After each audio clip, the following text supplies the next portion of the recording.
¿Qué tal? Muy buenas noches con todos. Hoy día vamos a ver un tema bastante simpático. Yo les había ofrecido que podamos analizar cuándo nace Jesús, ¿no? Porque nosotros estamos a puertas de festejar la Navidad y todos en el mundo occidental la festejamos en diciembre. Pero, oh maravilla, Jesús no nace en diciembre. Pequeño detalle, pero que hoy día vamos a ver lo bonito. Y antes de entrar a nuestro tema, yo quiero contarles un poquito por qué festejamos la Navidad en diciembre. Y es un tema más de tradición que un tema histórico. En la Biblia no vamos a encontrar ningún pasaje que nos indique que tenemos que festejar la Navidad, puesto que la única eh, festividad que el cristiano tiene es justamente la Santa Cena, que lo que hace es conmemorar el sacrificio de Jesús. Sin embargo, hay que dejar claro de que no tiene ningún obstáculo el poder festejar el nacimiento de Jesús o querer celebrar su venida para poder hacer su misión en la tierra. Entonces, eh, aquí nacen dos grandes preguntas que siempre me hacen. ¿Y puedo poner arbolitos de Navidad en mi casa siendo cristiano? ¿Es acaso el árbol un tema pagano? ¿Es acaso el tema de Santa Claus un tema pagano? Bueno, les tengo una noticia. Si ustedes festejan Navidad el 25 de diciembre, también están festejando una festividad pagana. Entonces, no nos hagamos problemas y enfoquémonos en qué estamos festejando o a quién estamos festejando, porque lo demás es simplemente adorno. La historia es como sigue. Allá por el año 400 antes de Cristo aproximadamente, después del emperador Constantino, que oficializa la religión cristiana como parte del credo del Imperio Romano, entonces, si bien es cierto, en ese entonces no se conocía cuándo Jesús había nacido, hicieron algo bastante interesante. Ya en el 25 de diciembre se festejaba el solsticio. El solsticio es el día más largo que existe en el calendario romano, ¿no? En todos los países hay una fecha de solsticio. Si ustedes, por ejemplo, van a Puno, en Perú, en Tiahuanaco, existe una ventanita en las ruinas de Tiahuanaco que cuando el sol pasa por esa ventanita indica el inicio del invierno, el inicio del solsticio. ¿Ya? Y en cada país y en cada zona horaria es distinto. Bueno, en Roma coincide que es el 25 de diciembre. Y entonces, por consenso entre el imperio y entre la iglesia, se acordó festejarlo el 25 de diciembre, pero no porque Jesús haya nacido ahí, sino porque ya era, digamos, una tradición. Por eso ustedes van a escuchar muchas veces que les van a decir de que el 25 de diciembre se festeja también al dios Talmud, se festeja al dios Dionisio, al Buda, y etcétera, y etcétera, etcétera.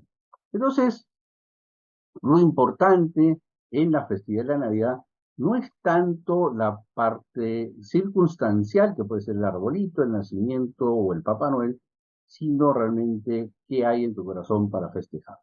Habiendo aclarado eso, entonces ahora vamos a investigar cuándo puede ser que Jesús haya nacido. Porque mucha gente dice, no, no hay forma de determinar cuándo Jesús ha nacido.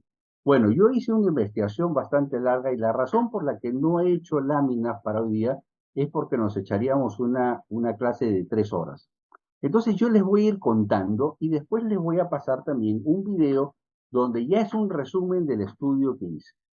Este estudio me tomó aproximadamente poco más de 3 meses poder investigar y ver todas las cosas que vamos a ver. Entonces, vamos a darle una rápida mirada a toda esta investigación y van a ver ustedes cómo sí en la Biblia existe la posibilidad de poder llegar a lo más posible que haya sido el nacimiento de Jesús o la fecha de nacimiento de Jesús. Entonces, yo voy a hacer o voy a separar en 3 etapas la investigación. Primero, nuestros datos bíblicos, es decir, qué nos aporta la Biblia. Después vamos a ver dentro de la Biblia, pero vamos a verlo objetivamente, es decir, nuestros datos históricos. ¿Qué es lo que la historia universal nos aporta para poder llegar a esta conclusión? Y por tercer punto, lo que vamos a ver es datos que nos aporta la ciencia. En este caso específico, lo que nos aporta la astronomía. Ojo al detalle. Astronomía, no estoy hablando de astrología. La astrología es justamente el estudio de los astros en función de las personas, como el zodiaco y esas cosas. No, estoy hablando de la astronomía. La astronomía es una ciencia exacta. La astronomía, por ejemplo, se usa para saber cuándo van a ser los eclipses solares, cuándo van a ser los eclipses lunares, cuándo hay conjunciones planetarias. Y les cuento una cosa, los astros, es decir, las estrellas, los planetas, es literalmente un reloj suizo. Es decir, hay forma de calcular de forma milimétrica, con minutos y segundos, cuándo se va a dar, por ejemplo, una conjunción planetaria, que la vamos a ver hoy día, entre Júpiter y Saturno. ¿Por qué? Porque la astronomía es una ciencia exacta, es decir, es una ciencia que se puede corroborar porque se puede ver en el tiempo y se puede hacer cálculos matemáticos sobre este punto. Entonces, sin más preámbulos, vamos a meternos y vamos a usar básicamente dos libros, Lucas y Mateo, en ambos casos los dos primeros capítulos. Entonces, en Lucas vamos a ver, por ejemplo, Lucas 1.5, que nos dice que el sacerdote que va a entrar a ministrar al templo se llama Zacarías y cuya esposa es Elizabeth, ¿no? Yo les voy a ir narrando y ustedes después lo pueden leer en casa con bastante más detalle, ¿no? Y entonces también nos indica de que él pertenece a una casta sacerdotal, es decir, él pertenece a una línea genealógica específica que se llama la línea de Abdías. Y todo eso está en el capítulo 1, versos 5 y verso 6 de Lucas, y ustedes lo pueden revisar luego en casa. Y esto es muy importante, ¿por qué? Porque sabemos por el libro de Crónicas cuándo le corresponde a cada casta sacerdotal ministrar en el templo. Y esta es nuestra primera pista.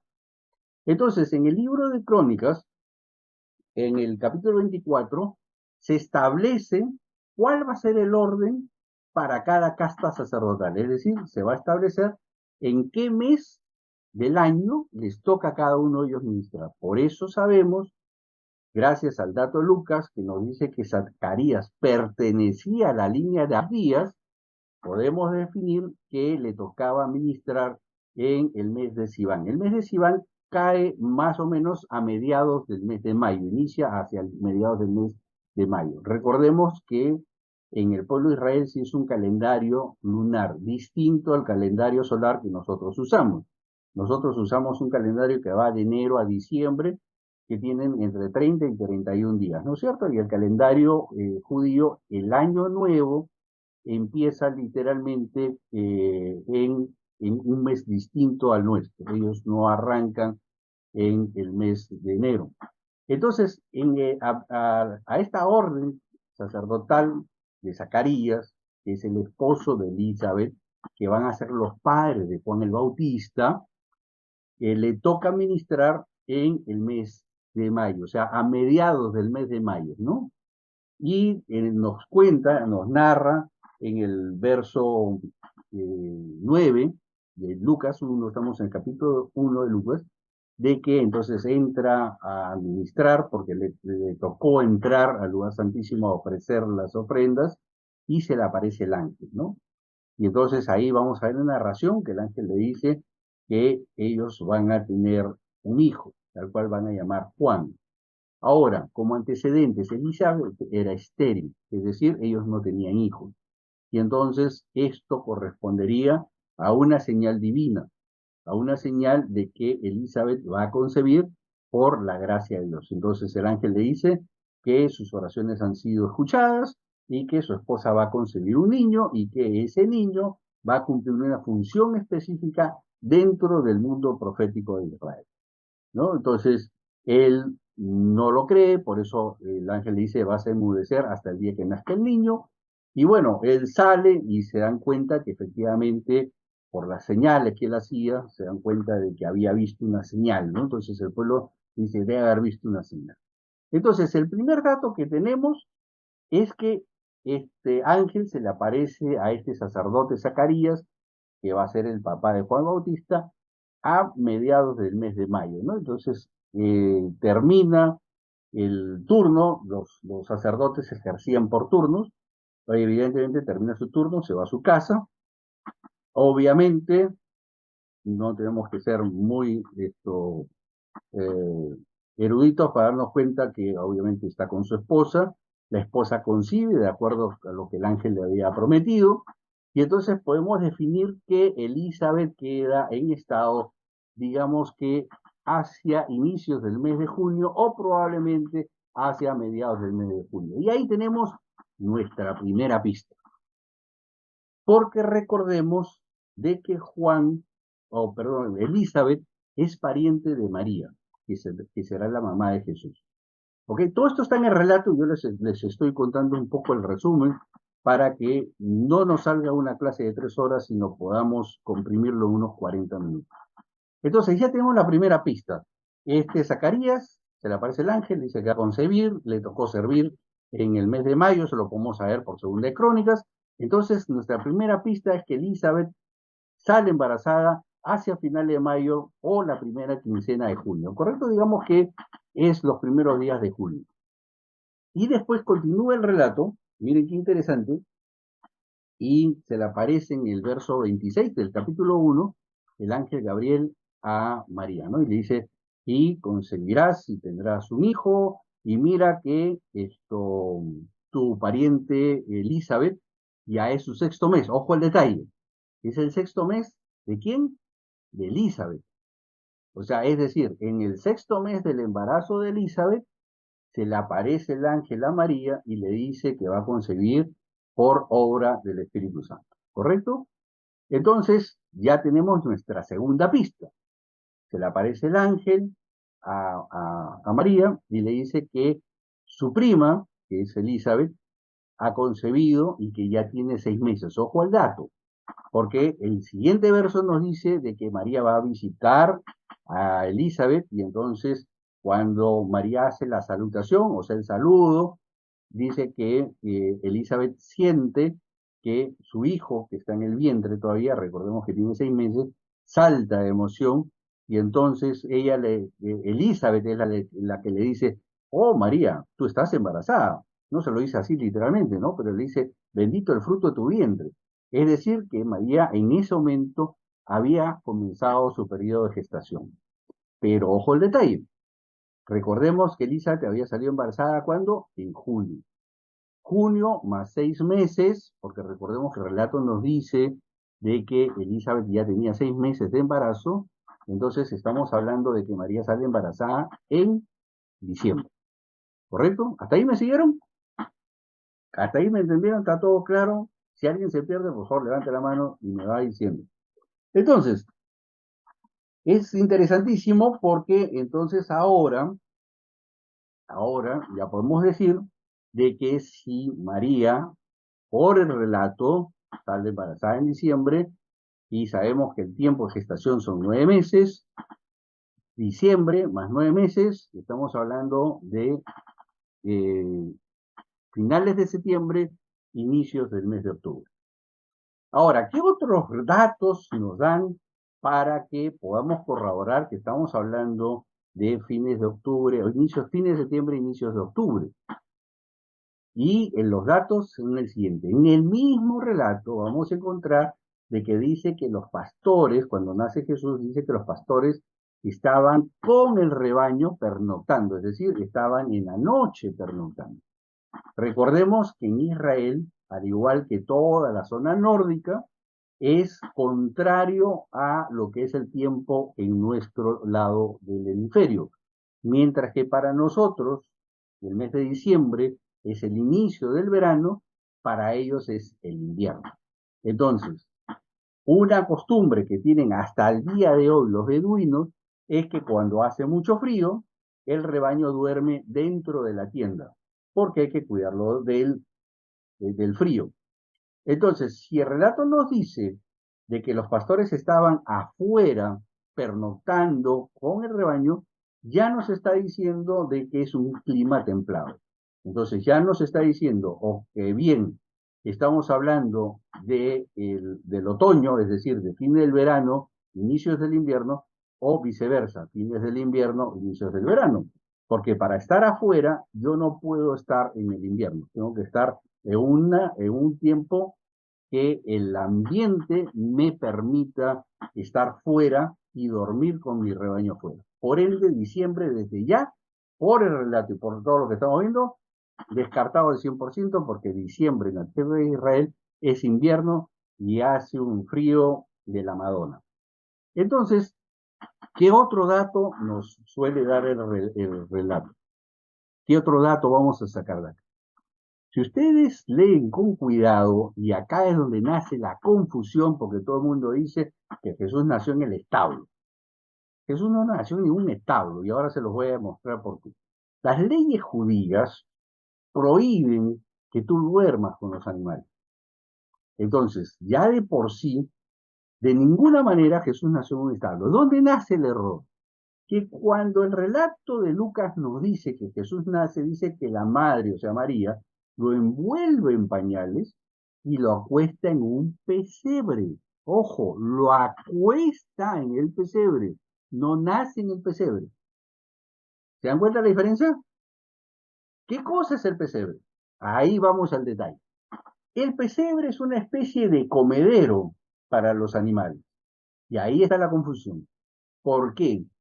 Porque en los tiempos de finales de septiembre, inicios de octubre, en Israel se festeja una fiesta que se llama el Sukkot.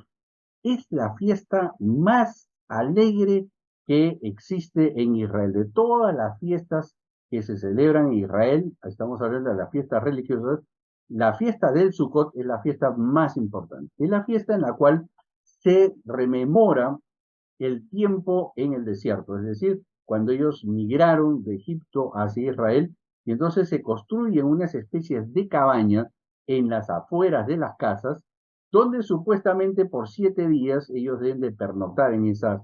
Entonces, muchas veces los peregrinos, es decir, aquellos que están de tránsito por la ciudad, como los mesones o los hoteles, en términos modernos, suelen parar llenos, los peregrinos tienen la opción de poder entrar en una de estas cabañas, ¿no? Por eso se llama, Sukkot significa cabaña, por eso se llama la fiesta del Sukkot, son la fiesta de las cabañas. Entonces tú puedes pernoctar ahí. Y estas cabañas están preparadas para que tú puedas venir con tus animales y entre ellos se ponen comederos, se ponen ciertos elementos, agua, alimentos dentro de estos espacios. Y lo más probable es que Jesús haya nacido en uno de esos Sukkot, ¿no? Porque todos los elementos, recordemos que también Lucas nos dice de que había una gran algarabía. Cuando el ángel se les apareció a los pastores, dice que estos pastores estaban alegres.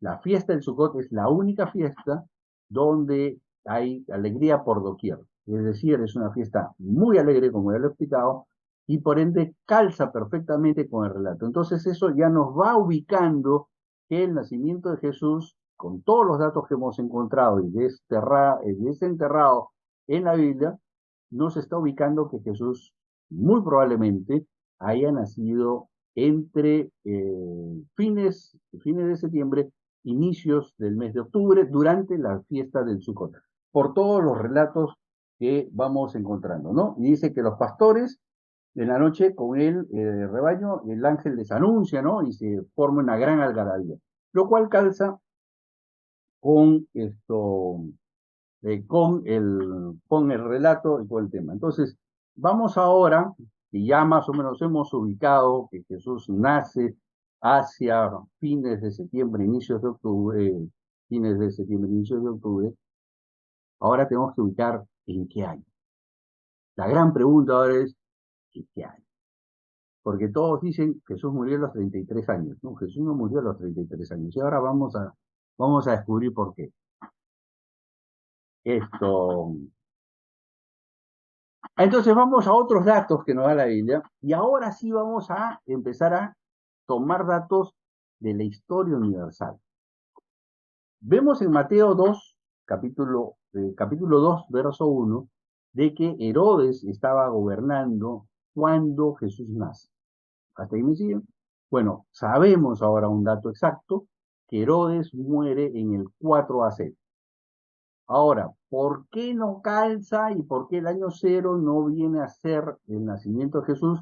Porque el calendario gregoriano que nosotros usamos se hizo muchos siglos después que Jesús nazca, que fue una encomienda que hizo uno de los papas católicos para poder usar un calendario distinto y donde Jesús sea el centro. Porque hasta antes del calendario gregoriano, se usaba como referencia el calendario romano, que usaba como punto cero el nacimiento de Augusto, que era el emperador romano. Entonces el Papa dice, vamos a hacer un nuevo calendario donde Jesús sea el centro, y el encargado de hacer este cálculo metió la pata, hizo mal sus cálculos, y por eso nuestro calendario en realidad está desfasado. Y esa es la razón por la cual nuestro buen amigo Herodes muere o está registrado su muerte en el 4C, y eso está ampliamente documentado, es un dato estrictamente histórico. Aquí ya no hay un tema de fe, ya no hay un tema simplemente de Biblia, sino que ya tenemos un dato estrictamente histórico. Entonces, todo el capítulo 2, verso 1, 7, dice que Herodes va indagando una vez que llegan los magos y le dicen que han venido a adorar a Jesús, el rey de los judíos. Herodes se molesta porque obviamente ve amenazado su trono, porque se ha nacido otro rey, y entonces manda a indagar dónde va a ser este nacimiento. Descubre que va a ser en Belén, le pide a los magos que por favor que cuando encuentren a ese niño le pasen la voz, y a todo el resto del relato lo podemos nosotros ver esto. Y en todo el capítulo 2 podemos ver de que esto, inclusive el verso 22 nos menciona de que cuando regresa José, María y Jesús de Egipto, Arquelao estaba gobernando una zona, y es la razón por la cual ellos se van a vivir al norte, hacia Galilea. Recordemos que el ministerio de Jesús empieza en el norte, en Galilea, ¿no? ¿Y por qué? Porque Arquelao era muy despiadado. Después que muere Herodes en el 4 AC, quienes heredan el reinado de Israel son los cuatro hijos de Herodes, entre ellos Arquelao, y Arquelao era una persona muy despiadada. Entonces José dice, no, acá no nos podemos quedar, vámonos hacia el norte, y de esa manera vamos a mantener la integridad de la familia. Y todo esto que les estoy dando son datos históricos, son datos que ustedes lo pueden encontrar en la historia universal, ¿no? Entonces,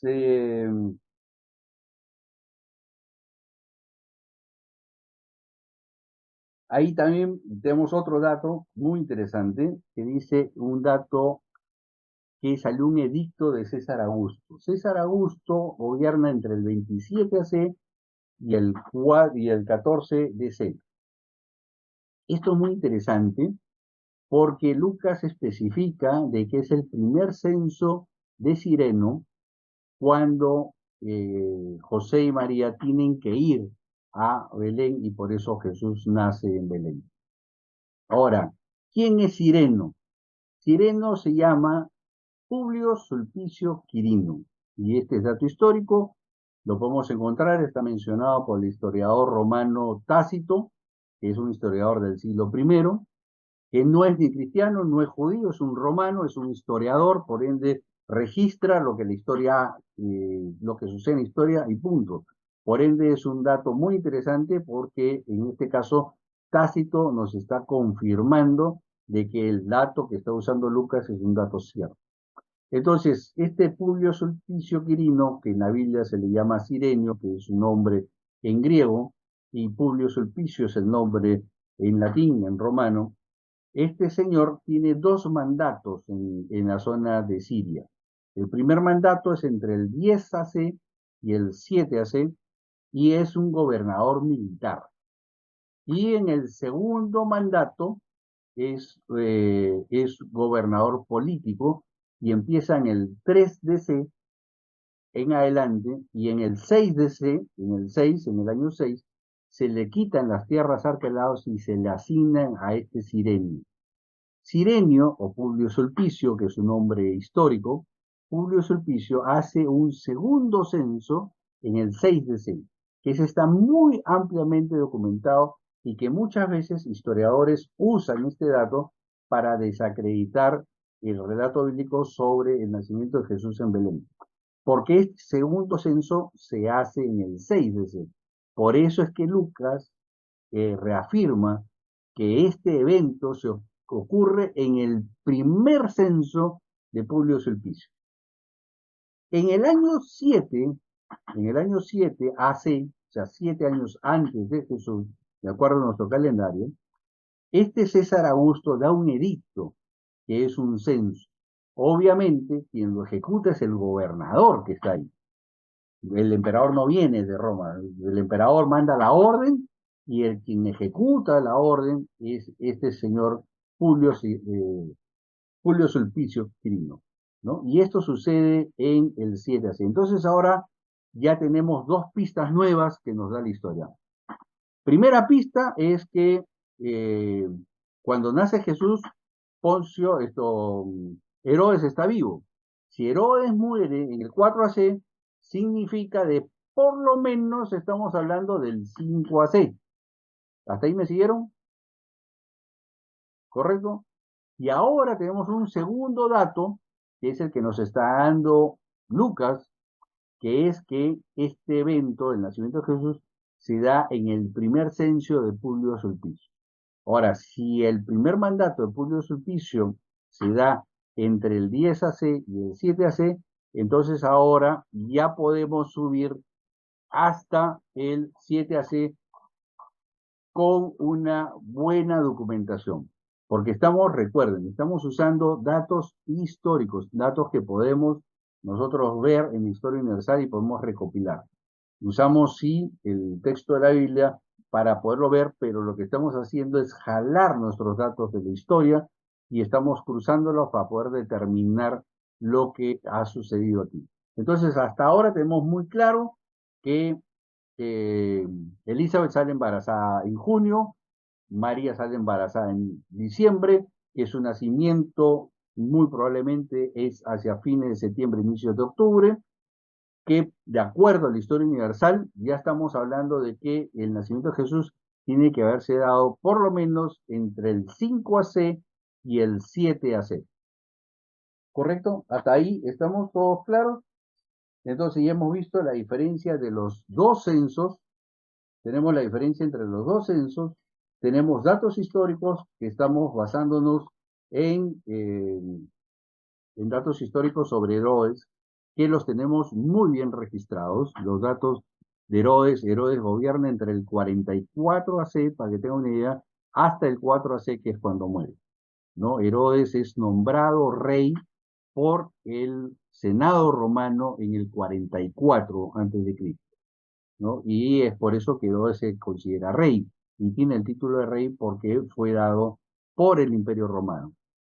Entonces, todos nuestros datos hasta ahorita nos están ubicando entre el 5 AC y el 7 AC. Ahora, ¿cómo vamos a poder definir esta fecha? Porque sí ya sabemos que definitivamente es en la fecha del Sukkot, pero todavía no podemos definir una fecha muy exacta.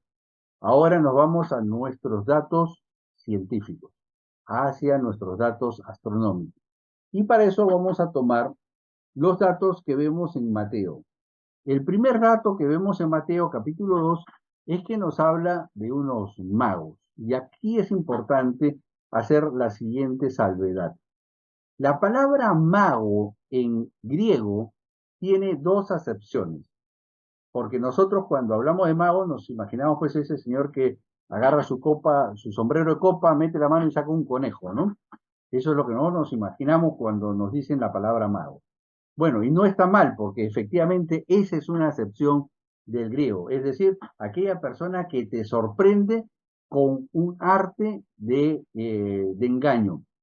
Y entonces, el mago se aplica tanto al mago o al concepto que nosotros tenemos de mago, que es aquel que tiene su sombrero de copa, mete la mano y saca un conejo, Pero la segunda acepción en el griego para mago es aquella persona que sabe mucho.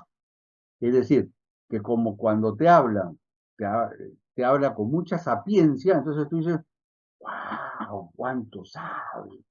Entonces estás sorprendido. El concepto de mago es me sorprendo, ¿no? Entonces tú te puedes sorprender o porque sabe mucho o te puedes sorprender porque saca un conejo del sombrero. Ese es el concepto de mago. Entonces la primera acepción es la que nosotros usamos en Occidente y la primera acepción es cuando es una persona muy inteligente, es una persona muy sabia. Mago también se aplica en el mundo antiguo a los sacerdotes de Persia, los sacerdotes persas, que eran personas muy ilustradas, con mucha sapiencia, con mucho conocimiento, se les solía llamar con la palabra mago porque uno se sorprendía de la cantidad de conocimientos que tenían estos sacerdotes de origen persa. Entonces, Mateo nos dice de que estos magos, estas que dicho sea paso, no son ni tres, ni son ni Gaspar, ni Baltasar, por si acaso no están en la Biblia esos nombres, es parte de la tradición, no son tres, ¿Dónde no sale, sabemos cuántos son, de dónde ¿vale? sale esa, de dónde Es sale? tradición, es parte de la tradición y muchas veces la tradición se convierte en verdad porque pasa de generación en generación y uno dice, ¿y dónde está? No hay, pues. Lo que No, pasa, ¿por qué dice que son tres? Porque hay tres presentes. no están en la Biblia Gaspar, Melchor y Baltasar. No están, no en nuestras Biblias, no están en los idiomas originales.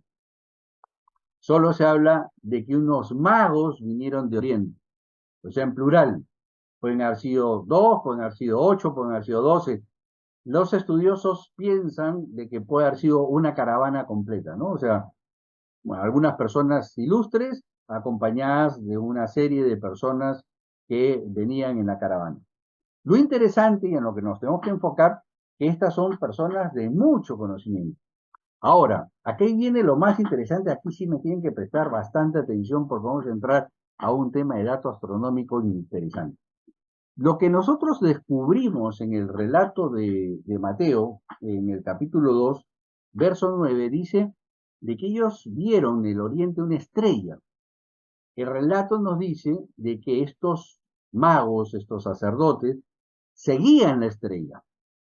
Entonces estamos hablando de una estrella que se mueve, ¿correcto? ¿Hasta ahí me siguen? Una estrella que se mueve, porque la seguían, porque si la estrella se mueve, entonces yo la puedo seguir. Yo voy caminando, la estrella se sigue moviendo y yo la voy siguiendo.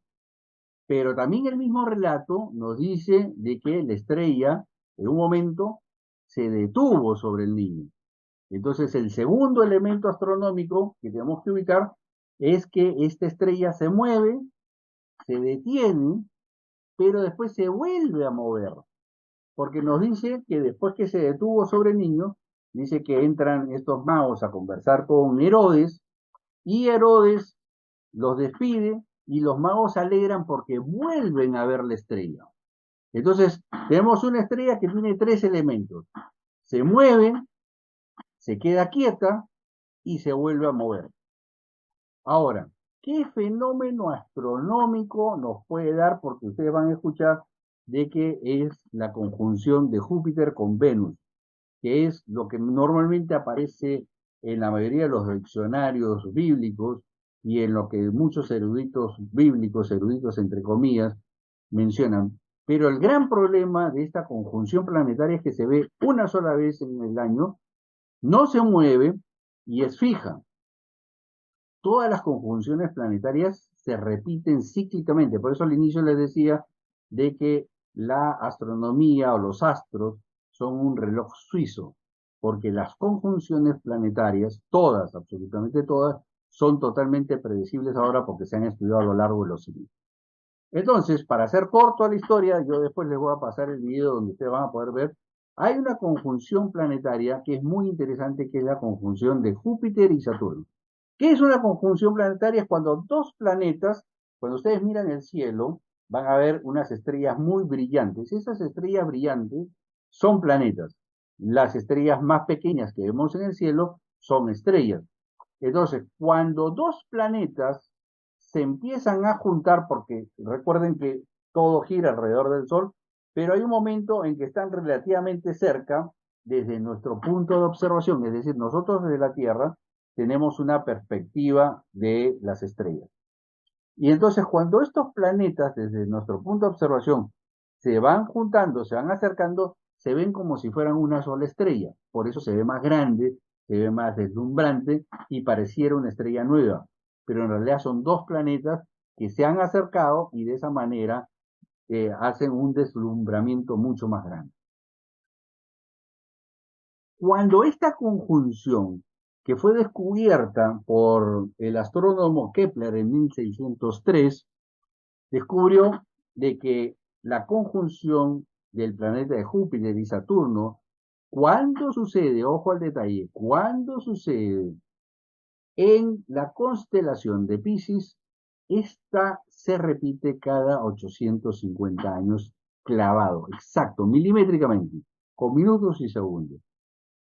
¿Qué sucede cuando esta conjunción planetaria ocurre dentro de la constelación de Piscis, que a su vez se alinea con el planeta Tierra? Es decir, Júpiter, Saturno y la Tierra están girando en simultáneo, están girando juntos en ese momento, por ese fenómeno astronómico. Entonces, solo entonces, sí o sí, cuando esta conjunción planetaria se da dentro de esto, la conjunción planetaria entre Júpiter y Saturno pareciera verse desde Oriente, desde la Tierra, por todas estas coincidencias, como una estrella que se mueve. ¿Por qué? Porque los tres planetas están girando juntos, están orbitando alrededor del Sol en forma paralela. Entonces, desde el punto de observación, que es la Tierra, nos da la impresión que esa conjunción planetaria, que esa estrella, se está moviendo. Ahora, en algún momento, esta conjunción planetaria va a ser real, es decir, sí se va a dar, es decir, la distancia entre estos dos planetas va a ser la más corta, y es en ese momento en que da la impresión que la estrella se detiene. Porque nuevamente, desde nuestro punto de observación, como ya los dos planetas han llegado a la distancia mínima entre ellos, da la impresión de que la estrella se ha detenido. Y esto sucedió el 3 de octubre del 7 AC. 100% probable porque reitero, repito y reafirmo, la astronomía es una ciencia exacta, es una ciencia matemáticamente demostrable porque los fenómenos astronómicos se repiten una y otra vez de forma milimétrica con tiempos específicos en la fecha. Entonces, el 3 de octubre el 3 de octubre del 7AC, ocurre este fenómeno. Ahora, ¿qué pruebas tenemos de esta conjunción planetaria? Se encontró una tablilla, recuerdan que les dije que el astrónomo Kepler descubrió todo este fenómeno, pero él no tenía ninguna prueba. O sea, fuera de su investigación y de lo que registró y que hoy día se sabe perfectamente, años después se descubre una tablilla cuneiforme. Las tablillas cuneiformes son pedazos de cerámica que tienen inscripciones antiguas. Estas inscripciones antiguas fueron traducidas por Esnabel en 1925. Y esta tablilla físicamente se encuentra actualmente en el Museo de Múnich, en Alemania. Es decir, si ustedes entran al Museo de Múnich, Alemania, a través del Internet, van a ver la tablilla y van a ver la traducción que hace Snabel. Esta tablilla pertenece a la escuela de Sipar, Babilonia, que son los astrónomos del mundo antiguo. Son los Kepler del mundo antiguo. Y esta tablilla, que fue traducida por Snabel en 1925, habla de este fenómeno que acabamos de describir. ¿Dónde lo ubica? En el 7AC. Entonces, tenemos una prueba irrefutable de que este fenómeno astronómico, que es la estrella que se mueve, que se detiene y que se vuelve a mover, es un hecho demostrable en el 7AC de nuestra historia. Ustedes pueden entrar, si gustan, a la Universidad de Oxford, entran al Departamento de Astrofísica y pueden buscar todos estos datos. Es cuestión simplemente de ir investigando. Por eso le digo, no dejen de investigar, no dejen de curiosear. Entonces, ahora sí podríamos decir con un 99% de certeza de que el nacimiento de Jesús se da alrededor del 3 de octubre. Ojo, que el relato nos dice que la estrella se detiene sobre el niño. No dice que nace, ojo al detalle, no dice que nace cuando la estrella se detiene, sino que se detiene sobre el niño, es decir, que el niño ya había nacido. Pero eso nos ubica efectivamente, sin ningún lugar a dudas, que Jesús nace en la fiesta de Sukkot hacia fines de septiembre, inicios de octubre, en el 7AC con una probabilidad de más del 95%. Porque todos los datos que hemos visto son datos históricos, son datos astronómicos que simplemente hemos sacado o hemos tomado de la Biblia el relato, pero eso a su vez lo hemos contrastado con la historia universal, lo hemos contrastado con la astronomía, lo hemos contrastado con diferentes datos que tenemos, lo que se llama en el mundo académico extrabíblico, y podemos definir que a un 95%, yo me atrevería a decir quizás un poco más, de que el nacimiento de Jesús se da hacia fines, hacia fines de octubre, hacia fines de septiembre, perdón, inicios de octubre, posiblemente alrededor del 3 de octubre, del 7AC, porque todos los datos físicos, tanto astronómicos, históricos, y los datos que tenemos en la Biblia, apuntan a que eso fue así. Entonces, ahora que los he mareado un poquito con un montón de datos, de información, y he hecho un resumen, he apretado una exposición de más de 3 horas en 45 minutos. Yo puedo entender que pueden haber muchas dudas, muchas preguntas. Yo igual, después les voy a pasar un video que dura un poco más de 1 hora. Yo les sugiero que ese lo vean con un café, con mucha calma, porque tiene mucho más datos de los que he dado ahora y voy minuciosamente explicando dato a dato. Entonces, como conclusión, ¿nosotros podemos festejar la Navidad en diciembre? Sí, por supuesto que sí, porque lo que estamos festejando no es tanto la fecha, sino estamos festejando, en este caso, a Jesús. ¿Podemos poner el arbolito? Por supuesto que podemos poner el arbolito, porque no estamos festejando el arbolito es un adorno, el Papá Noel es un adorno, nuestra mesa decorada es un adorno, y si viene a mi casa parece un Christmas store, porque esto es parte de nuestra tradición familiar, el decorar la casa así en diciembre, ¿no? O sea, es una tradición familiar nuestra, propia, y yo siempre le digo, no se hagan problemas, porque yo sí he escuchado, lamentablemente, en muchas iglesias, que se hacen mucho problema que si se debe comer pavo, que si debo poner el arbolito, que si debo armar el nacimiento, si no debo armar el nacimiento. Todas esas son cosas secundarias. Acá lo esencial es que nosotros estamos festejando a Dios, que nosotros lo que estamos haciendo es celebrar el nacimiento del Salvador, lo que estamos haciendo es celebrar justamente cuando Dios busca literalmente al hombre, busca reconciliar al hombre con Dios. Y eso es lo que festejamos. Y entonces, enfoquémonos en eso, no hagamos mucho problema con la parte de adorno, ¿no? Porque muchas veces, lamentablemente, se enfocan demasiado en temas circunstanciales, ¿no? Se enfoca mucho que el arbolito, se enfoca mucho que el pavo, que si no es el 25, que por qué festejamos el 25. Nada, chicos, simplemente festejen como tengan la tradición en su familia, aprovechen hablar del amor de Dios, de cómo Dios quiere tener una relación con cada uno de nosotros, de todo lo que hemos hablado a lo largo de nuestros estudios, de que siempre lo que Dios está buscando es a la persona, una relación íntima, real, sincera, transparente, y eso es lo más importante que debemos resaltar en la Navidad. Entonces ahora ya saben que Jesús no nació el 25 de diciembre, ya saben por qué lo festejamos el 25 de diciembre, y tienen una probabilidad muy cercana, casi podría decir cierta, de que Jesús nació el 7 AC. Ahora, y eso, 7 AC al año cero, más el 33 en el que murió, nos da 40 años. Y ustedes dirán, ¿y por qué 40? 40 en la Biblia es muy simbólico. Ustedes recuerdan 40 años en el desierto, 40 días de la tentación, y van a encontrar el número 40, 40, 40 por todos lados.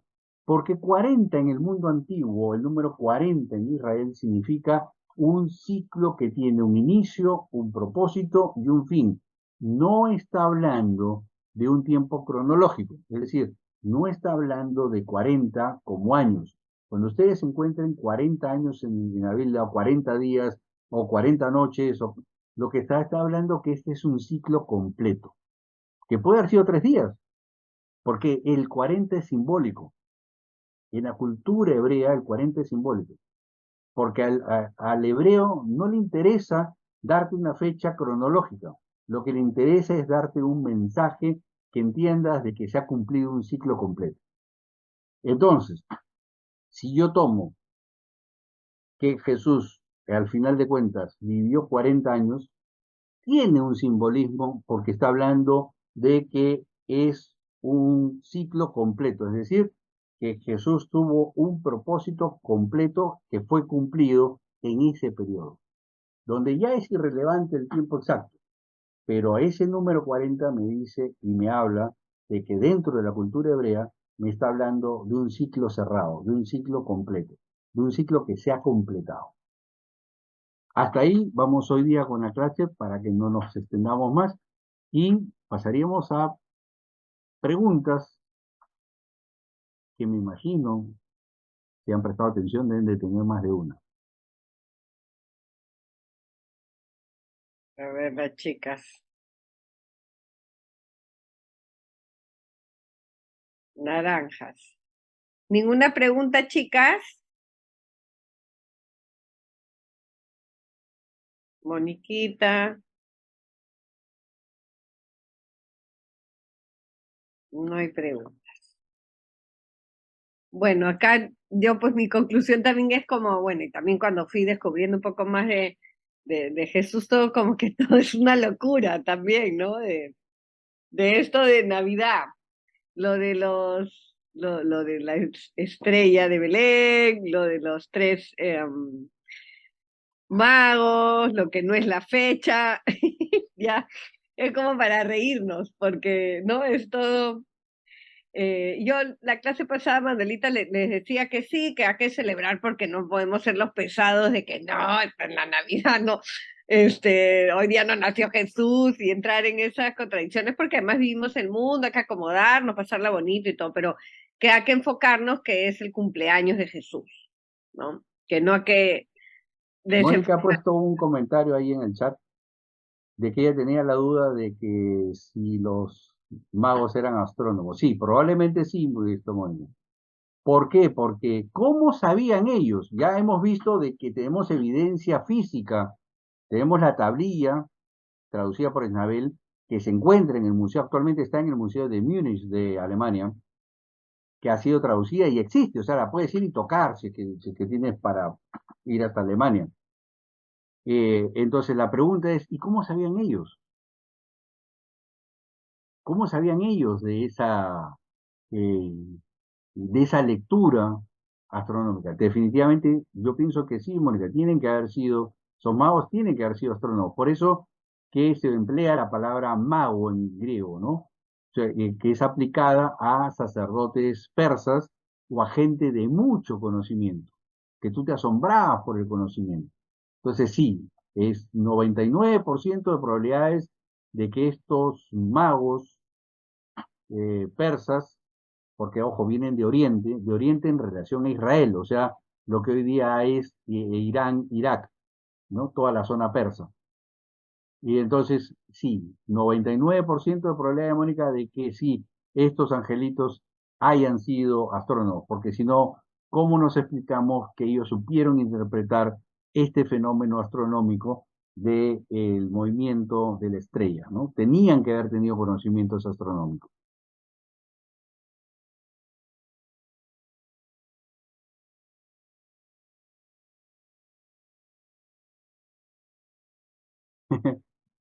Sí, May, sí, yo estoy convencido que Jesús debe haber nacido posiblemente vísperas del 3 de octubre, posiblemente entre el 1 y el 2 de octubre.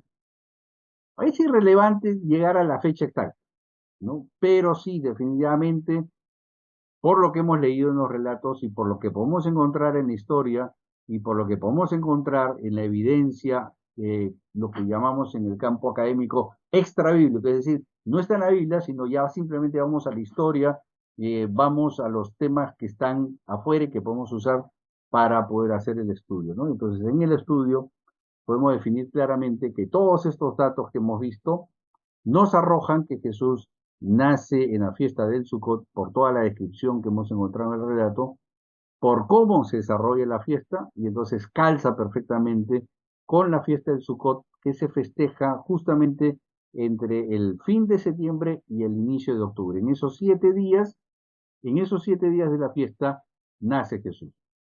99.9 probabilidades, como dice un profesor mío de ciencias bíblicas, en el mundo antiguo no hay absolutos, pero por las evidencias que hemos encontrado, eh, yo te diría que sí, estamos a un 95% de probabilidades de que así haya sido.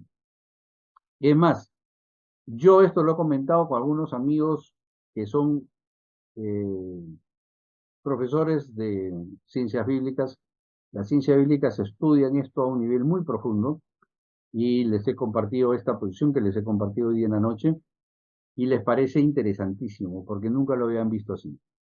Eh, es algo muy, muy interesante. Es más, también lo he compartido con varios profesores de institutos bíblicos y también se han quedado sorprendidos, ¿no? Porque casi siempre me dicen, sí, no, Jesús, de acuerdo, y si ustedes agarran un diccionario bíblico, te van a poner a Jesús en el año 5, te van a decir que nació en el 5 a 6. Pero ahí hay un problema histórico. ¿Se acuerdan de Sulpicio Quirino que les mencioné que en la Biblia se menciona como el Sirenio? Él tiene dos mandatos, del 10 AC al 7 AC, pero entre el 7 AC regresa a Roma y es asignado a la guerra con los monadenses en el 5 AC, donde es herido. Y es la razón por la cual este Sirenio regresa a Roma para recuperarse de sus heridas, y una vez recuperado de las heridas, se le reasigna en el 3 DC. Entonces, yo siempre le digo a los pastores, medio en broma, medio en serio, le digo, o la Biblia miente, o tu dato está equivocado. Porque si tú me ubicas al nacimiento de Jesús en el 5 AC y tú me dices que el relato de Lucas, que habla del primer censo de Cirenio, no puede ser en el 5 AC, porque Cirenio no estaba en Siria en el 5 AC. Entonces, y ellos, los pastores, me dicen, bueno, voy a revisarlo, te dicen. Entonces, siempre acostúmbrese a hablar con evidencia. Una de las cosas que a mí me llama mucho la atención es que Pedro, en 2 de Pedro, nos exhorta a ser estudiosos para sustentar lo que creemos ante los demás. No se trata de decirle simplemente, yo siento a Dios en mi corazón, lo cual está bien porque es parte de nuestra espiritualidad. Pero si yo voy a hablar de Jesús, porque mucha gente te va a decir que Jesús es una invención de la religión. Pero yo les acabo de mostrar de que sí hay forma de demostrar que Jesús nació. O sea, sí hay datos históricos. Yo tengo fuera de estos datos que hemos mencionado. Tengo datos de Suetonio, que es otro historiador romano. Tengo datos de Flavio Josefo, que también registra a Jesús. Tengo datos de Tácito, que es otro historiador romano. Ninguno de estos tres historiadores es cristiano. Sin embargo, estos tres historiadores registran el paso de Jesús. Entonces, podemos demostrar claramente que Jesús fue real, existió, no es una invención de la religión. Sí hay un desarrollo teológico, después que podríamos conversarlo en otra ocasión, pero lo que quiero dejarles el mensaje es, siempre traten de estudiar, siempre traten de investigar, porque la única forma en la cual uno va desarrollando justamente ese mundo espiritual, esa vida espiritual, es cuando uno empieza a investigar estas cosas, ¿no? Así como han puesto, wow, qué maravilloso ha sido el tema, porque probablemente hemos roto sin querer muchos esquemas, ¿no? De que Jesús nace en un establo, con los animalitos, con la vaquita, como solemos hacerlo todos los 25 de diciembre, ¿no? Y es más, yo les doy un dato bien interesante. Ustedes saben, pues la mayoría acá creo que son de Perú. ¿Ustedes saben por qué el nacimiento de Perú siempre se hace entre cerros? ¿Por Ustedes han qué? visto que la mayoría de los nacimientos se hace Sí, un cerrito, se ponen casitas en los cerritos y se me pone parece el nacimiento abajo. papel. Ajá. ¿Saben por qué? ¿Por qué? Porque es una tradición. Cuando llegan los españoles y traen a Jesús como Dios, para nuestros paisanos, para nuestros antepasados, los dioses vivían en los cerros. Es un apu más para ellos. Y entonces amparon a Jesús en el cerro y pusieron el nacimiento de Jesús en los cerritos. Y entonces es lo que se llama sincretismo religioso. Se adoptó la tradición que existía en el Perú de poner a este nuevo Dios en el cerrito. Al Apu hay que ponerlo en el cerrito. Porque Belén es más plano que la palma de mi mano. O sea, ahí no hay cerritos. En Belén no hay cerritos. Los cerritos en nuestro nacimiento en el Perú nacen por un sincretismo religioso. Ahora, ¿está mal ponerlo entre cerritos? No, ponlo entre cerritos, es parte de la decoración, o sea, no se hagan problema, pero es interesante porque cuando uno va conociendo todo esto, entonces uno comenta abiertamente con la familia y la familia se da cuenta que no somos fanáticos, somos gente que creemos en Dios, pero con un sustento.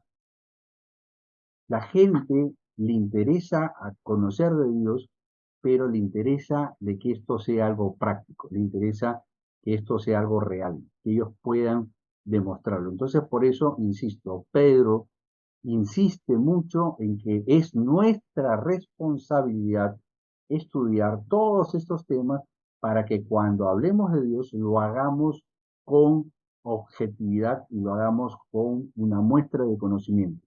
Es importante hacerlo. Carlita, adelante. Claro, bueno, nada, creo que ya estamos acá justo que con la hora. Acá ya voy a grabar la clase, que esta clase sí está como para volverla a ver, ¿no? Porque hay como un montón de datos, ¿no? Bueno, Manuelito, la paso, la cuelgas en el YouTube y cualquier consulta, creo que ya nos escribieron las chicas todo. Eh, nada, acá estamos y que tengan una bendita noche, una lluvia de bendiciones y a seguir pues buscando más de Jesús. Me ha encantado la clase de hoy como bien de cultura también, ¿no? Que es Es importante. exacto. Es muy importante como creyentes tener cultura, Ajá, saber de dónde salen las cosas. exacto, porque si no quedamos como unos fanáticos. ¿Sí? Exactamente. Muchas Exacto. veces no nos quieren escuchar por eso, porque nos consideran fanáticos. Sí, exacto. Y señaladores y que no, que eso, sí. Pero bueno, nada, chicas, les mando un beso, una lluvia de bendiciones. Ahora colgamos la clase y cualquier consulta acá estamos en el chat. Gracias, muchas gracias.